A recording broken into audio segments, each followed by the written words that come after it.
Olá! Com muita coragem, ela enfrentou os pudores de uma típica sociedade interiorana nos anos 90 e construiu uma nova identidade. Eu converso hoje com a transexual Juliana Escarso. Bem-vinda, Juliana! Ok, muito obrigada pelo convite. Juliana, você não nasceu Juliana, você tornou-se. E é essa história que a gente quer ouvir aqui hoje. Eu estudei em colégio público. Se eu disser que houve preconceito, porque a palavra bullying hoje é a palavra do momento, é uma palavra moderna, na nossa época, obviamente, que era preconceito mesmo.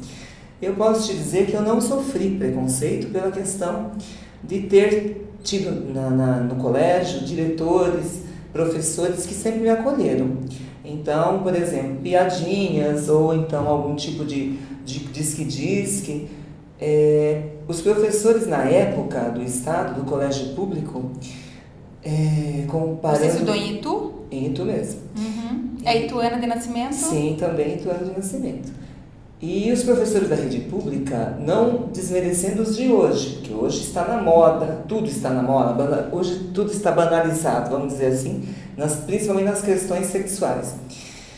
Mas naquela época eu tive a sorte de ter tido o diretor que me acolheu, professores, como eu falei, de me proteger, de me dar uma certa proteção, percebendo-se a diferença, eu ser diferente na sexualidade.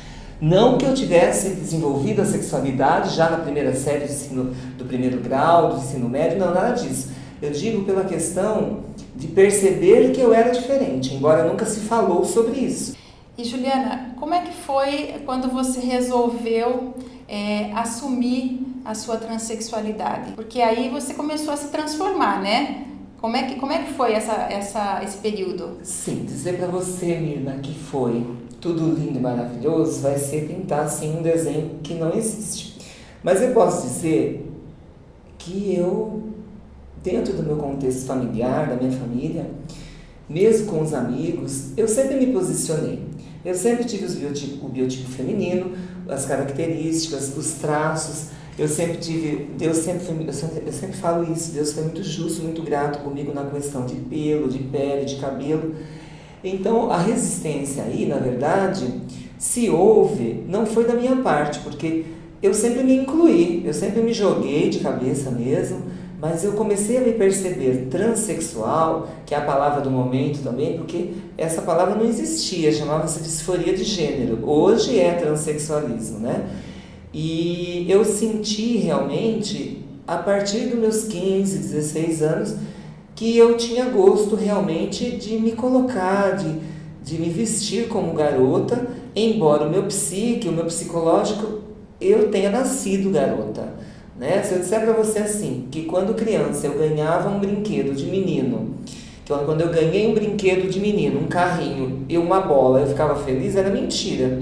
Eu nem olhava para o presente. Agora a Suzy, que é a Barbie dos dias de hoje, dormia e acordava comigo. Então, desde que eu me conheço por gente, o meu biotipo, o meu psique sempre foi feminino. O meu biotipo, a minha identidade sexual é uma coisa, a minha identidade de gênero é outra. E quem te deu uma Suzy? Quem me deu uma Suzy, na verdade, ninguém. A Suzy era da minha irmã, mas se tornou minha de posse e de direito. Então, eu dormia e acordava com essa Suzy. E o dia que eu acordei, essa Suzy não estava mais dentro de casa, sumiram a Suzy, deram fim na Suzy, foi a minha primeira depressão. Porque o meu primeiro momento depressivo como ser humano, eu tinha 5, 6 anos que eu queria a Suzy e eu não achei essa Suzy onde estavam. É dose, hein? Eu sei porque eu também tive a minha Suzy e era apaixonada por ela. Pois é, a minha, que não era bem minha, deram fim.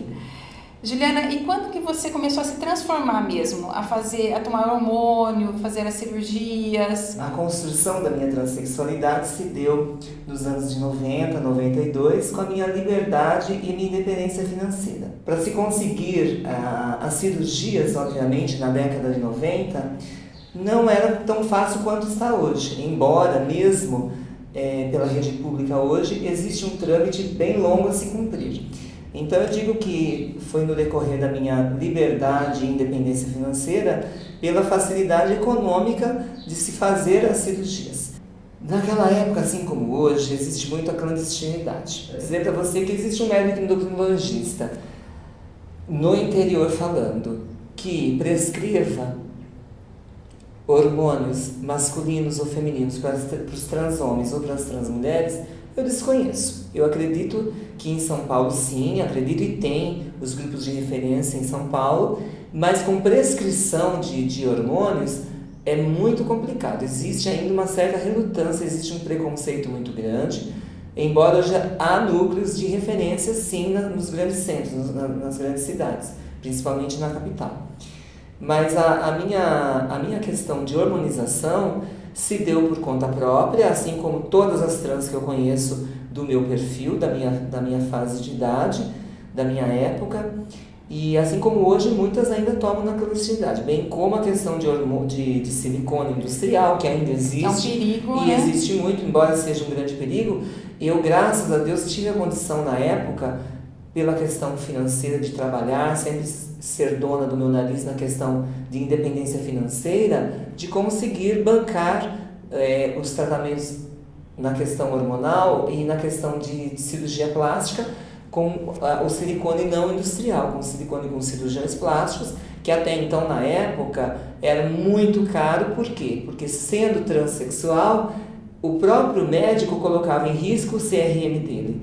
Então dizer para você que existia todos os médicos cirurgiões plásticos do Brasil colocam silicone, não, é mentira. Existe 2, 3 que até hoje trabalham, estão aí na moda, mas que para a época eles fizeram carreira e nome sim, em cima de nós, transexuais e das travestis.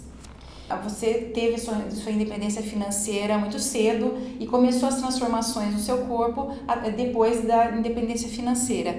Essa independência financeira, as pessoas que conhecem você sabem, você é cabeleireira, tem um salão há muitos anos em Itu, né, uma situação sólida.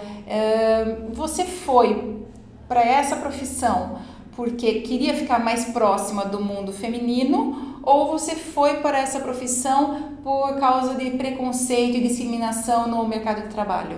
Não fui por estar próximo do lado feminino, não.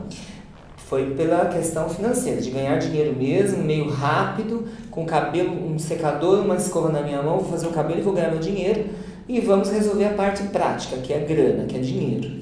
E me identifico com a profissão até hoje.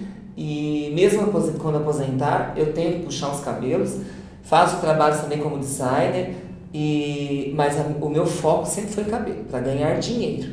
A questão de estar próximo do mundo feminino é óbvio, porque a questão da fogueira das vaidades está dentro de um salão de beleza.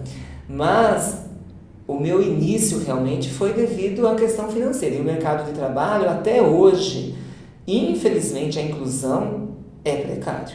Se você depender de uma abertura de portas para um transexual, um transhomem ou uma transmulher dentro do mercado de trabalho nos dias de hoje, ainda é bem difícil. Eu não vejo, não só no interior, como no geral, uma empresa de captação de pessoas trans.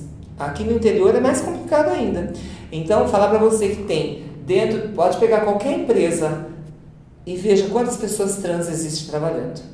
De carteira assinada. Você conhece alguém? Não. Não tem, porque infelizmente há o preconceito.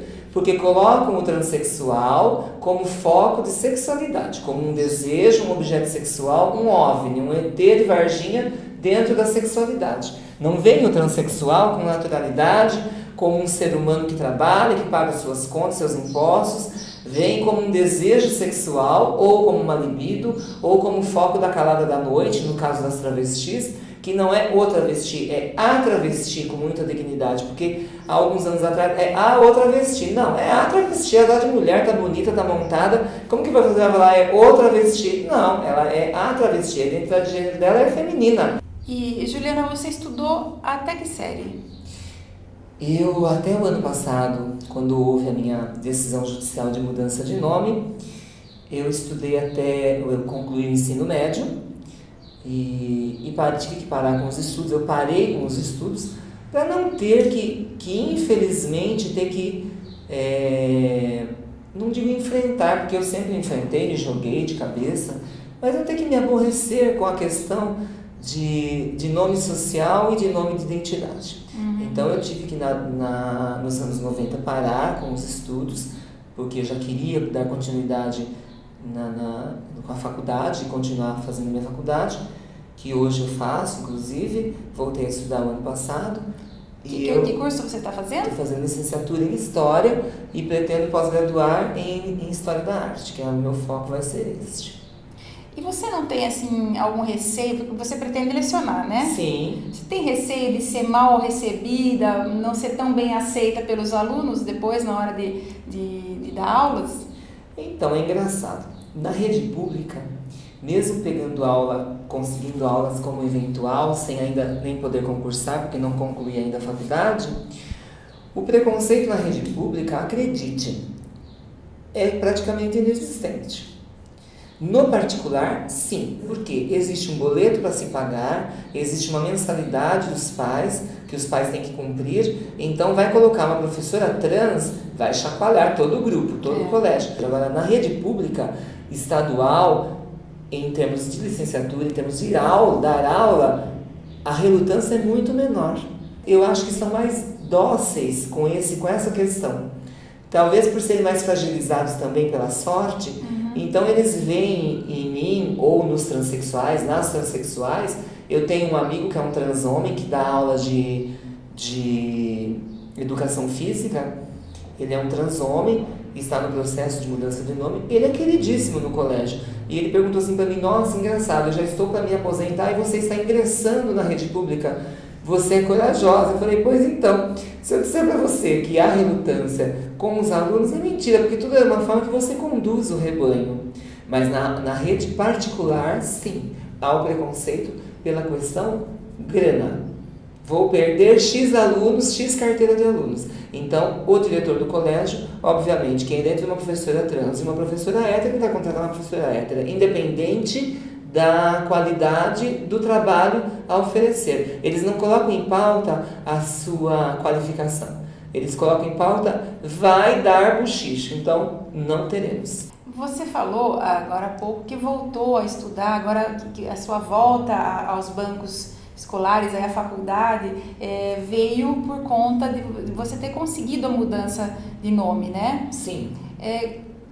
Qual a importância na vida prática, além dessa, né, de você poder voltar a estudar, de ter o nome feminino no documento? A importância é que eu, obviamente, renasci do dia 18 de agosto de 2014 para cá. Então eu posso dizer que eu tenho 1 ano de existência como pessoa física, como juridicamente reconhecida pela minha identidade de gênero. Mudou muito na questão prática o sentido de o nome que existiu um dia não existe mais.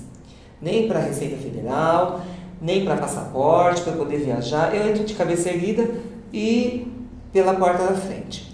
Então isso selou assim e lacrou um ciclo de muitos anos de luta e que hoje ainda o Estado de São Paulo é o mais atrasado nessa questão judicial.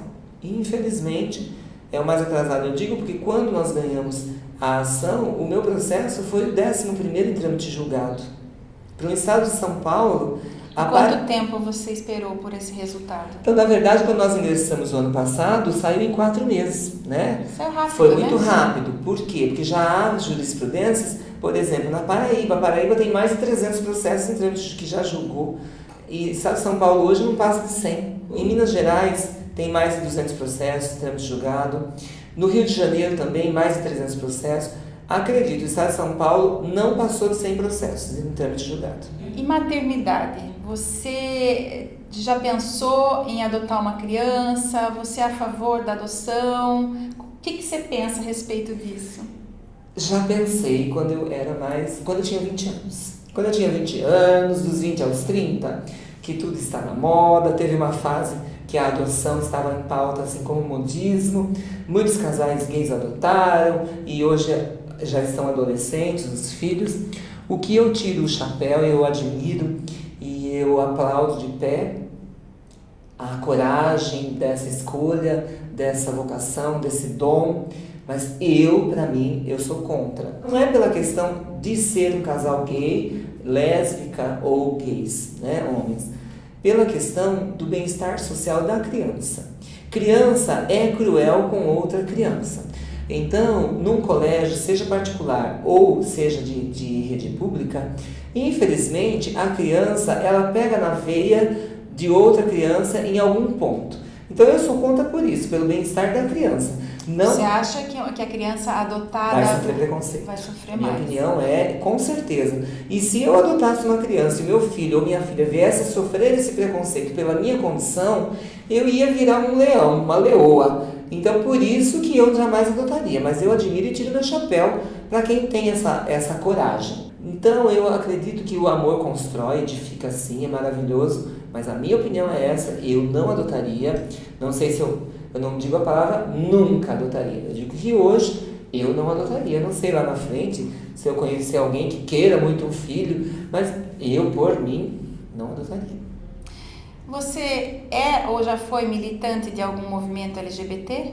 Não fui ainda, embora já gravei um outro programa para a faculdade SPM, o pessoal do TCC, junto com o João W. Nelly, que ele é militante das causas. Eu não sou, e também não digo nunca serei, porque eu sou muito ácida com alguns comentários e alguns quesitos do meio. Então, quando você é militante, você não pode voltar para o seu umbigo do que você acha que é o que predomina. Infelizmente, quando você vai ser militante... Uma opinião dessa, por exemplo, a respeito da adoção por casais gays... Nossa, querem me aniquilar, querem me fuzilar com a minha opinião. Mas é a minha opinião, né? E aí, quando você é militante das causas, aí vai envolver a política social junto, aí vai incluir outros quesitos que não vai... Eu não sei se eu vou conseguir... Meu estômago, não sei se vai conseguir processar.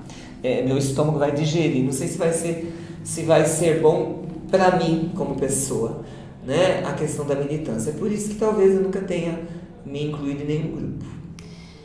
E a vida amorosa, Juliana? Porque as pessoas têm um pouco uma noção assim que a vida da transexual é uma vida sexual e não há vida amorosa. Eu queria que você abordasse um pouco essa questão.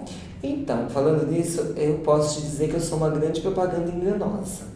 Porque as pessoas... Eu digo uma propaganda enganosa na questão sexual, na questão pessoal. Porque as pessoas, elas abordam, elas olham, elas têm um atrativo já coisificando no sexo. E eu digo que eu sou uma grande propaganda enganosa por essa questão. Primeiro porque eu sou muito exigente, seletiva, chata. Para conviver comigo a pessoa tem que merece um troféu realmente, tem que ter uma paciência muito grande, porque transexualismo, a tradução, se você for procurar, é transtorno de gênero e identidade. Sendo transtorno de gênero e identidade, somos reconhecidas hoje pelo CID como uma doença. Não sei se você sabe, mas o transexual no nosso país é uma pessoa doente, né? Falar isso também numa militância, nossa, o povo da militância quer matar você, mas né? Grandes apresentadores de reality show no Brasil já colocou o termo agressivamente, mas melhor do que falar de disforia de gênero, né? Já está evoluindo. Hoje ser trans homem, ser trans mulher, ficou uma palavra mais sutil, mais delicada. Então, acredito que evoluiu bastante. Na questão afetiva e amorosa, eu posso dizer que eu convivi longos anos, né, com uma grande pessoa, um grande homem heterossexual, porque as pessoas elas acham que quem se relaciona com uma transexual é gay.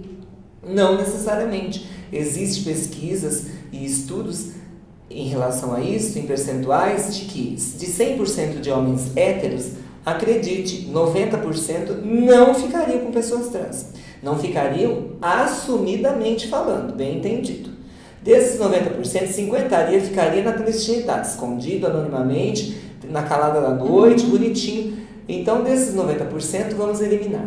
10% que sobrou não são héteros. 8% são homens gays que ficariam com uma transexual, que seriam os boys, que eles curtem de tudo, né? E 2% homens héteros mesmo. Desses 2% é o que assumiria uma relação com uma trans mulher, né? Ou, no caso de trans homem, as pesquisas indicam os mesmos índices.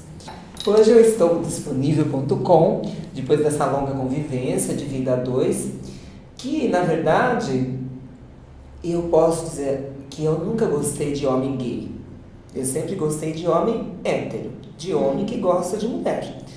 Então por isso que talvez seja mais difícil para as trans mulheres encontrarem um namorado, um companheiro. Porque envolve não só a questão da sexualidade, como também a questão, por exemplo, nível socioeconômico-cultural. Então, a transexual, que na verdade foi uma travesti, que foi para a Europa, passou o mundo do cão lá, viveu na clandestinidade, na prostituição, que elas não gostam que falem, mas é uma grande verdade.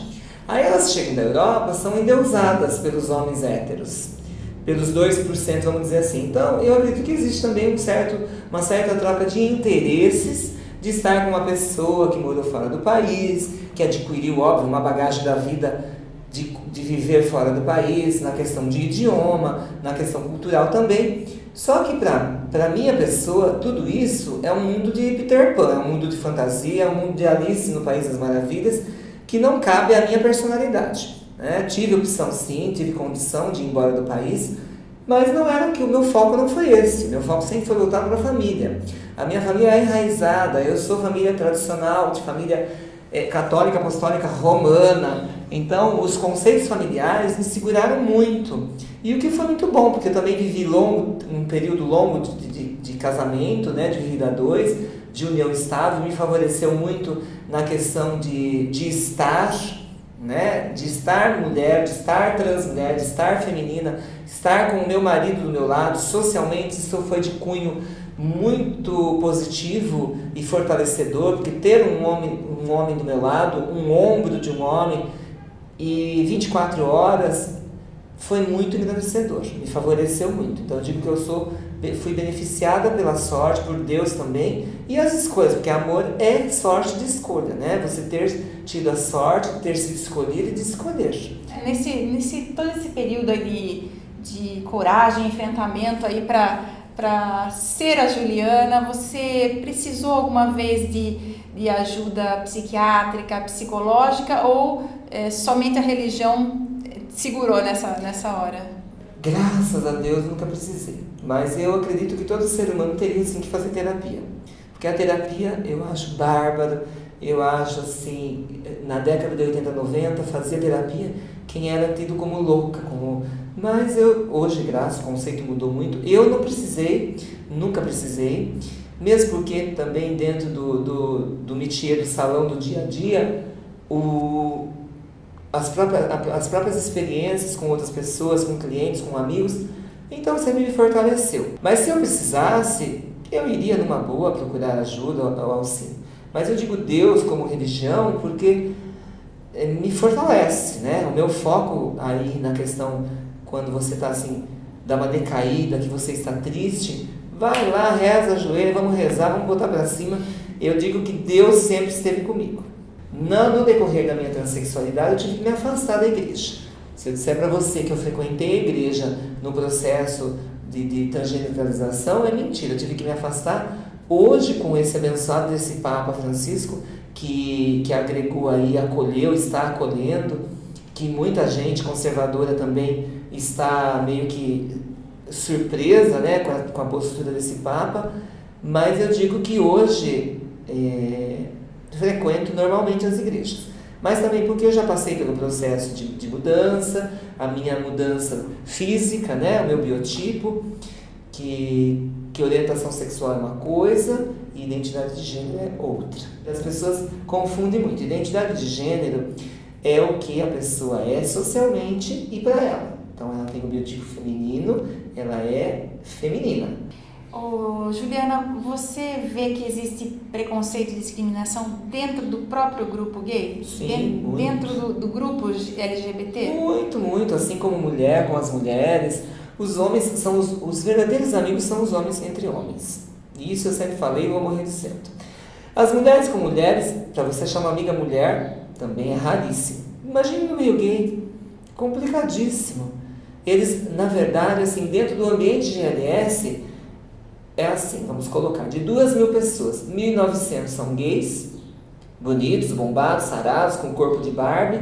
De 100 pessoas que não são gays, que não são homossexuais, são ou transexuais ou travestis, e 50 mulheres.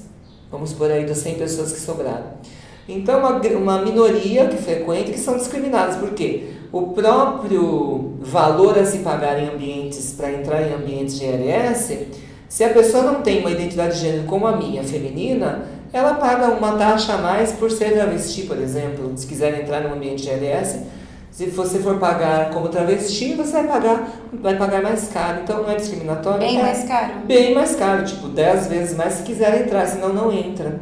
Então é uma questão aí que o próprio meio discrimina, porque eles têm ojeriza pelo transfeminino, pelo travesti, pelo transexual. O próprio gay tem ojeriza. E infelizmente é a realidade. Bom, mulher sofre discriminação no mundo de hoje, no Brasil de hoje. Transmulher, imagina, né? Óbvio. Então, eu queria que você deixasse um recado de coragem para que as pessoas, enfrentem o que tem para enfrentar sem medo. O meu recado é o seguinte: seja você mesma, seja autêntica, seja autêntico, independente de ser transhomem, de ser transmulher. Foque, busque um foco, vá buscar o seu eu pessoal, o seu eu interior, como eu fiz, e independente da condição financeira, que não vem ao caso, mas ajuda muito, favorece muito a questão financeira, mas vá buscar o seu eu interior e seja feliz.